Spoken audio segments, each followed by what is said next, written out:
Et sur ce, je vais pouvoir spoiler.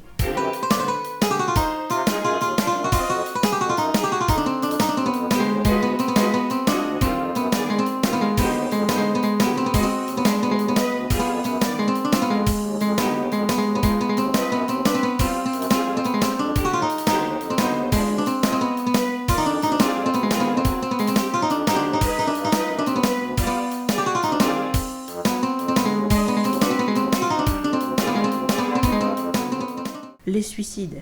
Je m'en souviens pas de tous, mais alors, il y a la meuf qui boit du cyanure. Le fait qu'elle boive du cyanure me pose pas question, mais le fait qu'elle en boive juste au moment où David Martin passe, ça, what the fuck. Il y a évidemment Christina, notre chère Christina. On pense, enfin si j'ai bien compris, hein, encore une fois, si vous l'avez lu, que j'ai pas compris des choses et que vous pouvez me les expliquer, n'hésitez pas à le faire, parce que là j'ai quand même conscience que c'est peut-être moi qui avait pas toutes mes capacités mentales ou qui a loupé des événements, mais le fait de pas tout comprendre a extrêmement contribué à ce que je vive pas une bonne expérience et j'en suis désolée.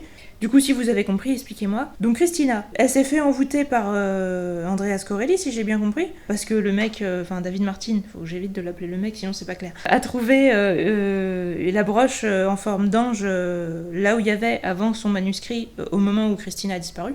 Alors encore une fois, David Martin est baissé d'un point dans mon estime. Je crois que c'est à ce moment-là que je me suis dit, je vais enlever un point pour la personnalité de ce héros. C'est au moment où il arrive chez lui, où Christina a disparu, et où il en conclut qu'elle est repartie avec Vidal. Mais comme ça, je veux dire, le mec n'a même pas cherché les indices dans son appartement, est-ce qu'il y avait eu une preuve entre guillemets de violence ou quoi que ce soit. La porte est restée ouverte. Je crois vraiment que quand tu quittes quelqu'un, bon après je sais pas, hein, moi je la connais pas personnellement, peut-être qu'elle laissait toujours toutes les portes ouvertes, mais je trouve qu'une porte qui reste ouverte, ça ressemble quand même vachement à un enlèvement. Le mec ne se dit pas... elle m'avait dit qu'elle allait rester, elle a disparu, il lui est arrivé quelque chose. Moi, c'est la première conclusion à laquelle j'aurais sauté à sa place. Il se dit, elle est repartie avec Vidal. À un moment, quand on est un loser, faut quand même se remettre en question. Le gars, il part du principe quand même que les choses vont se passer contre lui par défaut. Et pareil, ensuite, à l'enterrement, oui, parce que voilà, du coup, le grand-père Sempere va mourir. Ce moment était trop triste, et ça aussi, le gars... Ah non, heureusement, lui, il est pas mort devant le héros, mais voilà, il est pas mort très loin, entre guillemets. Et donc, ils vont à son enterrement. Le gars, encore une fois, faut que j'arrête de l'appeler le gars. David Martin voit Vidal, il lui met son poing dans la gueule. Tu pouvais pas juste lui demander « Est-ce que Christina elle est bien rentrée chez toi, s'il te plaît ? Parce que, vous êtes des enculés, mais je m'inquiète pour elle. » Parce que même si elle est partie, même si c'était le cas, mais encore une fois, rien ne le prouve. Même si c'était le cas, si t'es amoureux d'elle, putain, tu veux son bonheur, tu veux qu'elle aille bien, pourquoi tu vas péter la gueule au mec qu'elle a choisi ? Mais pourquoi ? Mais sincèrement, je veux dire, je comprends rien. Des fois, il y a des moments, les neurotypiques, c'est pas possible, mais... Là, quand même, ce mec-là, il bat des records, hein, parce que j'ai pas du tout ressenti ça dans le tome précédent. La plupart des héros des livres, même s'il y en a que je trouve cons, il y en a rarement qui m'énervent autant, quoi. Là, mais le gars qui va mettre son poing dans la gueule au mec au lieu de lui demander où elle est Christina, et l'autre qui lui fait « Je comprends !» Putain, mais même à ce moment-là, tu te dis pas « Si Christina, elle était chez lui, il te dirait pas ça !» Et j'en sais rien, lui-même, il pourrait te le dire. Le gars se comporte comme si elle était avec toi, putain. Comme si il était en mode « J'admets ma défaite !» Vous êtes deux carpettes qui sont en train de se dire « Je suis une merde, non, c'est moi la pire !» Comment ça se fait que il y en a pas un pour rattraper l'autre, mais encore une fois, j'ai quand même un peu plus d'empathie pour Vidal, parce que lui, il a conscience de s'être marié avec la meuf de son meilleur ami, donc que lui, il se dise « C'est normal que tu me mettes ton poing dans ma gueule », même si, on se dit « C'était pas nécessaire si t'as récupéré la meuf ». Mais voilà, le mec était quand même sanguin et tout, à la limite... Si tu le connais un minimum et que tu connais sa personnalité, tu te dis peut-être que oui, il t'a vu, il a pas résisté, même s'il avait récupéré la meuf, voilà. Mais l'autre, quoi. Et du coup, forcément, ça lui prend des semaines pour se rendre compte, des semaines j'exagère, mais ça lui prend au moins des jours pour se dire que Christina a disparu. Puisqu'au départ, il croit qu'elle est avec Vidal et que ça lui met du temps pour lui dire « Ah elle est pas chez toi ?» Puis lui qui lui dit « non, je croyais qu'elle était avec toi. » Putain, les gars. Autant il y a des moments où on se dit dans certains livres, les persos comprennent trop vite ce qui se passe, c'est pas crédible et tout, mais là, être con à ce point... Et moi, c'est vraiment à ce moment-là que je l'ai perdu, le héros. Parce que avant, ça lui était arrivé plein de fois de faire chier, de ne pas dire les choses. Voilà, je vous disais, quand il avait sa tumeur, il le disait pas. Bon, au final, vu qu'il se l'est fait enlever, peut-être qu'il a mieux fait de pas le dire, parce que sinon, personne ne l'aurait cru. Les gens auraient dit, ouais, tu nous as menti, t'es un mytho, etc. Il y a des circonstances, des fois, qui se mettent de son côté, mais ne faites pas ça chez vous, parce que la plupart du temps, quand on a des tumeurs, elles disparaissent pas par l'opération du Saint-Esprit ou du mal Saint-Esprit. Ne faites pas ça chez vous, si vous avez une tumeur, parlez-en à vos proches. N'attendez pas de crever dans un coin et que tout le monde dise, bah on comprend pas. Je vois pas l'intérêt, honnêtement. Alors vous allez me dire, oui, mais ça leur fait mal, etc. Ouais, mais bon, ça leur ferait peut-être moins mal que de vous voir mourir d'un coup. Au moins, ils auront pu vous dire au revoir et s'y préparer psychologiquement. Du coup, le mec va chercher Christina, il finit par trouver qu'elle était là où était son père, dans un sanatorium dans je sais plus quelle ville. Et voilà, Christina, qui est catatonique par l'opération donc de Andreas Corelli. On sait pas comment il a fait, etc. Mais c'est comme ça. On sait pas si c'est aussi parce qu'elle a lu son livre. Enfin, on sait que c'est parce qu'elle a voulu le brûler. Apparemment, il a pas brûlé. Bon, ça aussi, peut-être surnaturel, peut-être pas. Mais en tout cas, on sait pas, on n'aura pas la réponse. Du coup, elle est catatonique, il va galérer à la faire sortir. Et quand il va la faire sortir, encore une fois, on ne sait pas pourquoi, elle va aller se suicider en allant faire ça Ophélie, j'ai envie de dire. Pas de la passe miroir, hein, mais de Hamlet, en allant se foutre dans l'eau sur un lac gelé. Donc Ophélie, je suis pas sûre que c'était sur un lac gelé, c'était peut-être dans la boue, mais en tout cas, voilà, de se noyer avec des fleurs et tout ça, des guirlandes de fleurs. J'avais vraiment, je pensais vraiment à Ophélie quand elle a fait ça. Elle va se foutre sur la glace, danser jusqu'à ce que la glace se casse, tomber dans l'eau et crever sous les yeux de David Martin, qui lui arrive à ne pas tomber dans l'eau et qui la regarde se noyer sous ses yeux à travers la paroi de glace. Ah oui, c'était très tragique, mais c'était aussi très con et très bizarre, parce que juste au moment où il arrive, il trouve que la fenêtre est ouverte, qu'elle a réussi à s'enfuir de son lit inexplicablement. Et évidemment, tout le monde va l'accuser parce que les gens l'ont vu passer en courant et défoncer la porte, etc. dans le sanatorium. Comme je vous dis, il y a des livres où on a l'impression que des choses vont trop dans le sens du héros, on se dit c'est pas très crédible. Là, j'ai l'impression que les choses vont trop dans le sens du contraire du héros et qu'à un moment, c'était pas très crédible. Tout prête à croire que c'est lui qui est criminel dans tous les cas. C'est jamais le cas. Mais encore une fois, c'est en grande partie à cause de lui, hein. Parce que le gars, il arrive, il défonce tout, il pouvait juste y aller calmement, de toute façon, elle est morte, donc au point où il en était, ça aurait rien changé, il l'aurait peut-être pas vu danser sur la glace avant de tomber. À la rigueur, il l'aurait vu directement tomber. S'il avait juste dit aux gens, laissez-moi passer, je viens la voir, j'ai un mauvais pressentiment.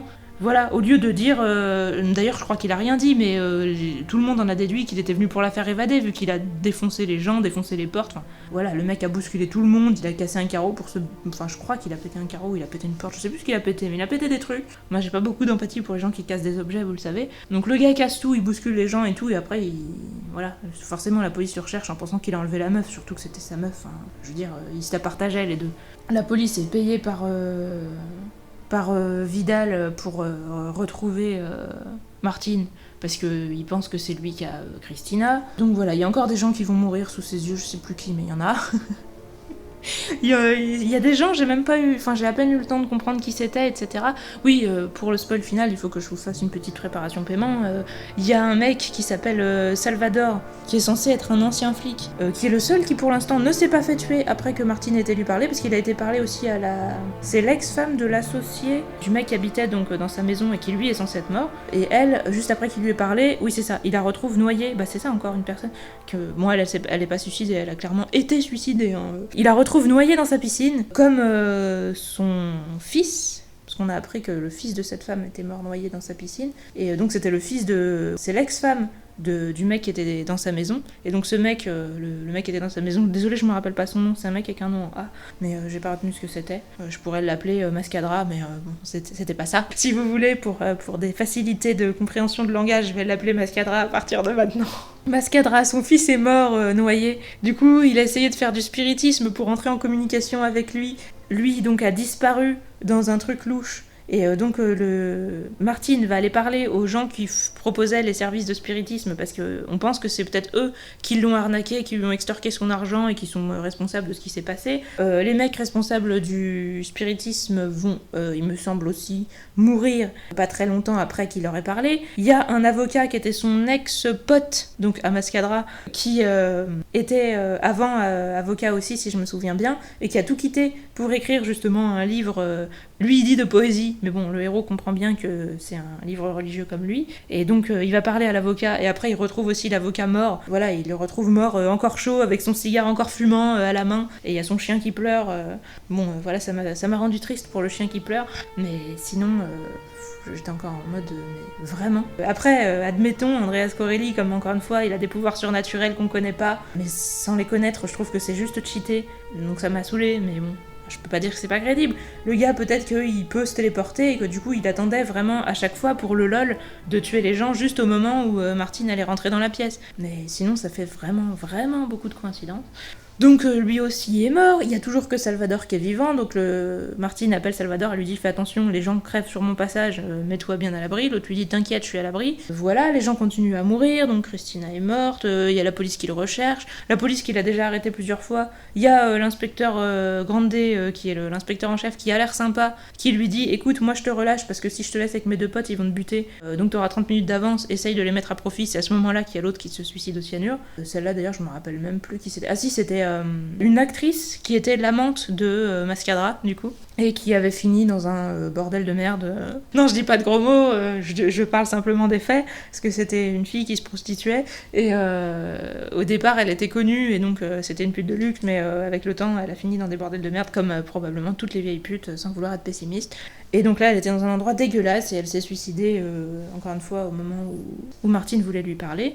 Il a galéré à la retrouver, et elle était supposée être responsable de la mort du vieux Sampere, ce qui est bien horrible, et dont j'ai pas compris pourquoi, j'ai pas compris à quoi ça servait, à part éventuellement juste à faire du mal à Martine, parce qu'il écrivait pas le bouquin comme il était supposé le faire, mais sinon j'ai pas compris.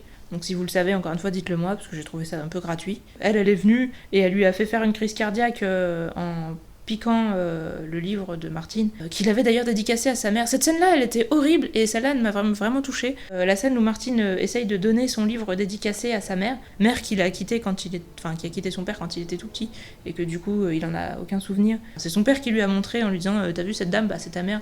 Et donc il l'a suivi, il est plusieurs fois regardé il l'espionnait entre guillemets, mais sans se dévoiler à elle, en se demandant comment elle réagirait, etc.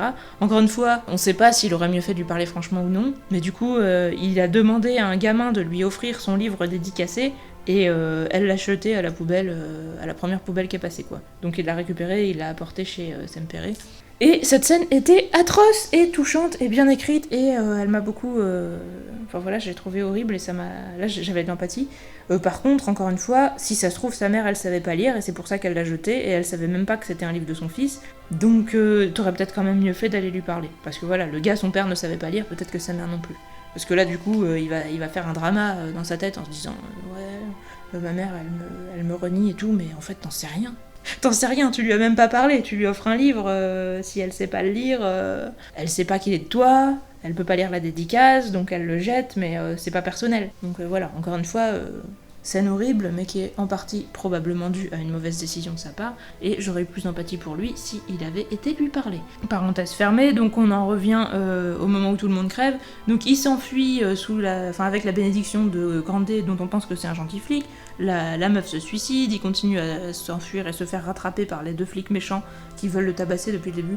Un des 2 essaye de lui faire croire qu'il est gentil et lui dit non mais je sais plus qui a tout avoué, c'est lui le coupable, et t'inquiète pas, tu vas être innocenté, etc. Et à ce moment-là, je me suis dit, là, bien joué l'auteur, parce que moi, qui ne supporte pas de mentir et qui supporte pas les quiproquos et tout, là, j'ai envie d'y aller, je suis mal à l'aise, je me dis, ce flic s'est toujours comporté comme un connard. Il y a de grandes chances qu'il dise ça juste pour le choper. Mais moi, j'aurais énormément de mal à tirer sur un mec qui me dit mais non, tout va bien, tu vas être innocenté, ou à lui foutre mon poing dans la gueule, ou en tout cas à lui faire du mal. M'enfuir, pourquoi pas, mais là, il était dans une situation où le mec lui bloquait l'entrée, et lui a tiré dessus, lui mis son poing dans la gueule et tout ça, et après le mec a commencé à l'insulter et à lui dire connard machin, et on a compris qu'il mentait. Mais sur le coup, moi j'étais perturbée. Et là je me dis oui, l'avantage que le héros soit un connard qui croit personne, qui ment à tout le monde, etc., bah là dans cette situation là ça lui a servi effectivement.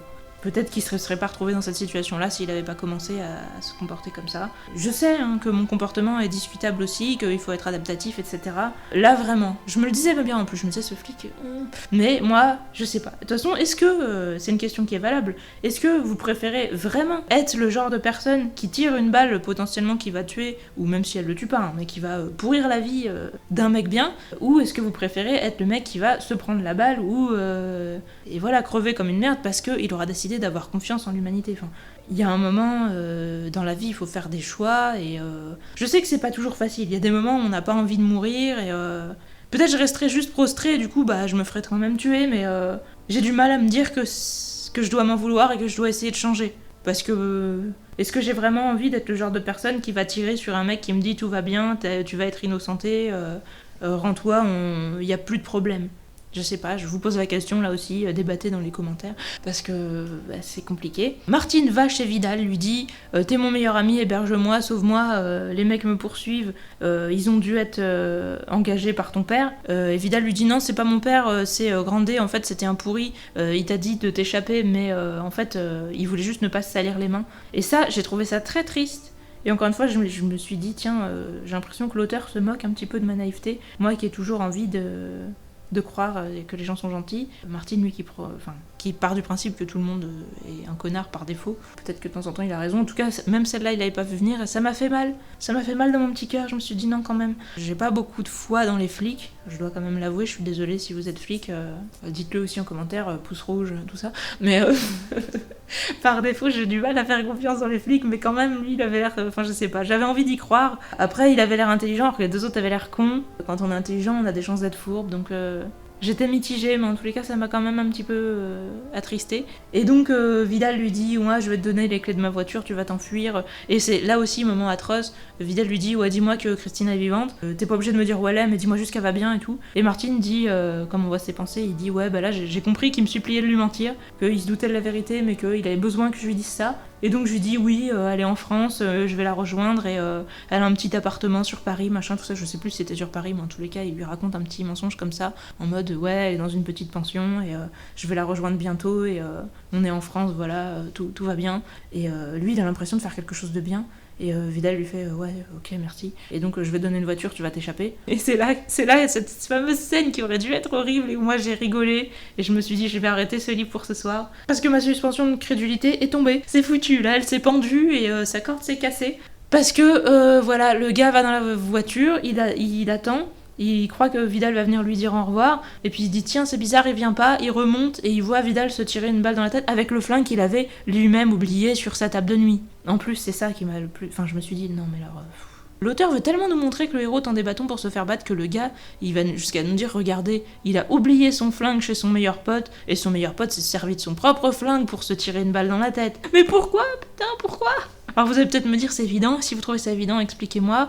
Je suis d'accord, le gars, il a raté sa vie, il a compris que le livre avait été écrit par son pote et pas par lui. Il pense que sa meuf l'a quitté, ou alors il a compris que c'était un mensonge, je sais pas, mais si t'as compris que c'était un mensonge, pourquoi tu lui as demandé de te mentir, connard? Enfin, si tu voulais juste te suicider, autant qu'on te le dise franchement. Je sais pas, moi je trouve toujours que le doute c'est plus douloureux que la vérité. Il y a un moment, enfin, de toute façon tout ce livre il est bâti sur le postulat que la vérité n'est pas supportable. À un moment l'auteur le dit, je sais plus si c'est le héros ou l'auteur qui le dit, donc corrigez-moi si je me trompe, mais que l'humanité n'est pas faite pour la vérité, qu'on a besoin d'illusions, etc. J'ai l'impression que le postulat de ce livre, ben, vraiment le cheval de bataille de Steve, c'est ça. Et moi, c'est pas que j'y crois pas, c'est que je ne veux pas.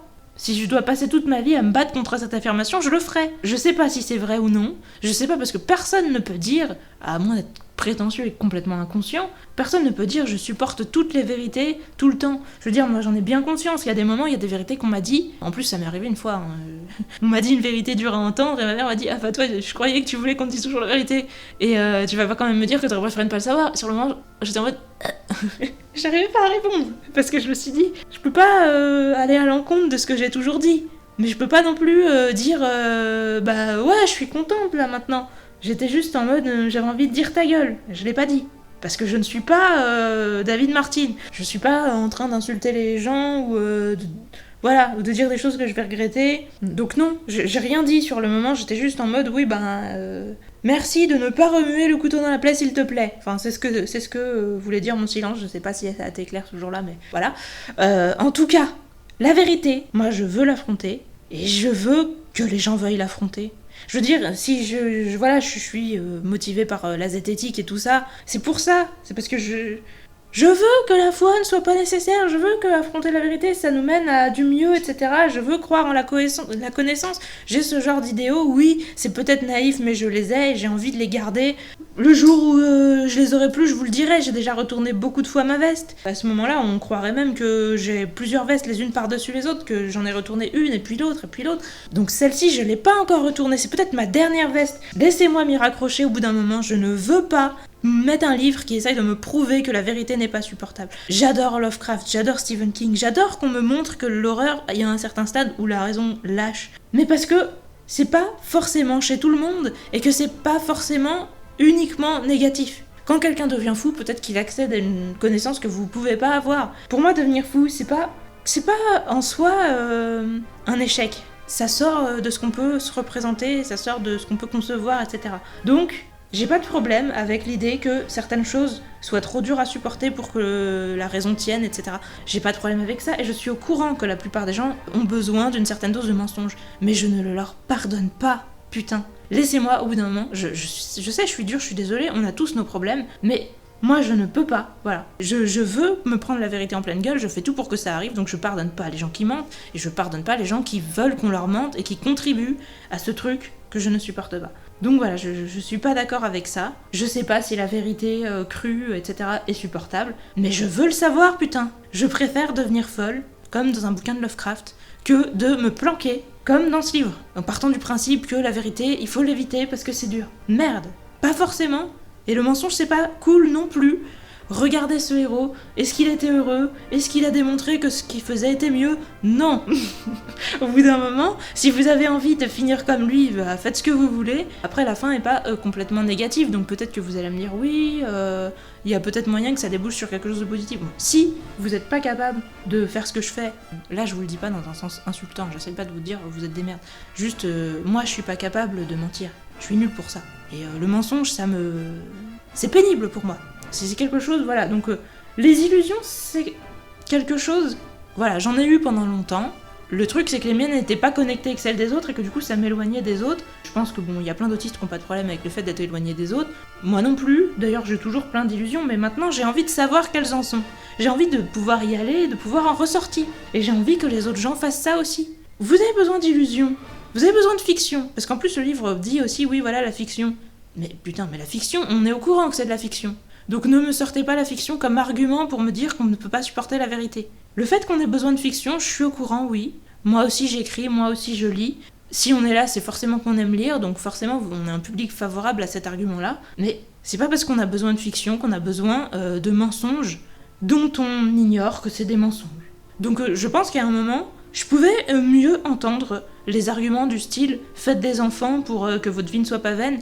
Ça m'énervait, mais je crois que ça m'énervait moins que cet argument, enfin que cette thèse-là, que on ne peut pas supporter la vérité et qu'il faut de l'illusion. En fait, si vous pensez qu'il faut de l'illusion, que ça fait du bien, que c'est utile, etc., oui. Mais ne prenez pas la décision pour les gens de leur imposer vos illusions et de leur refuser la vérité, s'ils la veulent, parce que ça les empêche d'avancer. Voilà. Merci, s'il vous plaît. Parce que je me dis, bon, il faut pas non plus tout mélanger, hein, Qu'on a besoin d'univers fictifs, oui. Est-ce qu'on a besoin de croyances, de religions, de trucs comme ça? Parce que voilà, le livre met tout ça un peu en parallèle. Hein. Il y a la fiction, mais il y a la religion, parce que Martine est supposée écrire une religion. On peut avoir une religion juste parce qu'on trouve ça agréable, sans croire que c'est vrai. D'ailleurs, j'ai l'impression que même dans le principe de la foi, il y a le fait qu'on ne sait pas si c'est vrai ou si c'est faux, donc c'est un statut différent de la vérité. C'est pas sur le même plan. Donc j'ai même plus d'empathie pour les gens qui me parlent de foi que pour les gens qui décident que la vérité, ta gueule, tu peux pas l'affronter, donc de toute façon je te la montrerai pas. Voilà, je ne peux pas supporter qu'on me refuse la vérité, ou qu'on la refuse à des gens qui n'ont pas demandé explicitement à ce qu'on la leur refuse. C'est ça que je supporte pas. Désolée si j'ai fait beaucoup de HS, mais j'avais vraiment un gros coup de gueule à passer pour dire pourquoi j'étais pas contente, après ce livre en particulier, et pourquoi ça m'a été désagréable, et pourquoi à un moment j'arrivais plus à me connecter vraiment avec le contenu. Il me semble d'ailleurs qu'il a parlé de ça justement au moment où Martine visitait la fameuse sorcière. À ce moment-là, j'ai pas trop suivi ce qui s'est passé, je pense, parce que j'étais énervée dans ma tête. La sorcière, elle nous dit ouais, mais vous avez loupé, celle que vous cherchez, c'est ma mère, moi je suis sa fille, et elle est morte égorgée, noyée dans l'océan, machin. Et en fait, à la fin, elle montre sa cicatrice en mode haha lol, c'est moi en fait, j'ai pas vieilli. Et sur le moment, j'ai encore une fois rigolé en mode sérieux, parce que je me disais non mais je suis où là? Il y a trop de persos dont on nous montre ouais, il était mort, mais en fait il est pas mort, il a vieilli, en fait il a pas vieilli, et on nous a toujours pas expliqué comment ça arrive et pourquoi ça arrive. Et en fait, à la fin, on saura toujours pas. Parce que voilà, Andreas Corelli, c'est pareil, il vieillit pas. Mascadra, c'était Salvador, gros spoiler.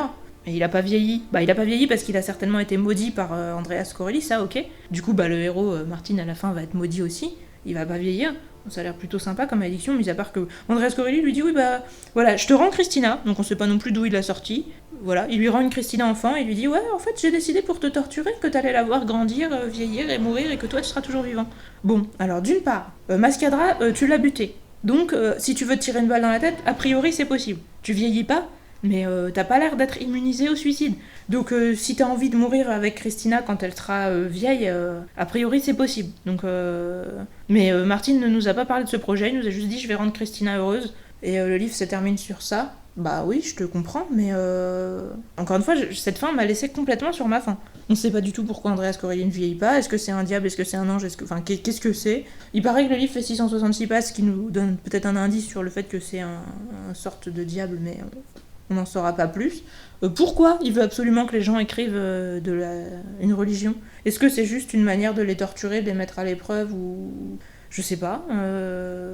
Pourquoi il veut ça, je ne sais pas, donc si vous le savez, dites-le moi, parce que moi je suis restée complètement sur ma faim là-dessus aussi. Donc la sorcière, pourquoi elle est immortelle elle aussi, on sait pas. Qu'est-ce qui s'est passé? Ah oui, la malédiction, j'ai pas compris. Apparemment la sorcière a dit à Mascadra qu'il fallait sacrifier une âme pure pour qu'il puisse parler avec son enfant. J'ai l'impression que Christina a été sacrifiée de cette façon parce que elle avait l'air pure. Concrètement, Andreas Corelli, il l'a totalement sacrifié. Enfin, je veux dire, est-ce que c'était un rituel pour rendre Martine immortelle ou quelqu'un d'autre? Je sais pas. Est-ce que c'était à quoi ça a servi? Parce que concrètement, elle a été sacrifiée.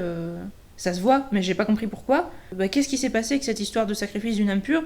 Parce que si on nous en a parlé, c'est qu'il y avait une raison, mais il y a sûrement un truc que j'ai loupé. J'ai vraiment l'impression d'être passée à côté de quelque chose là-dessus. Donc là, si vous pouvez m'aiguiller, dites-le moi. Je sais que j'aurais pu le relire aussi, mais j'ai eu la flemme, donc...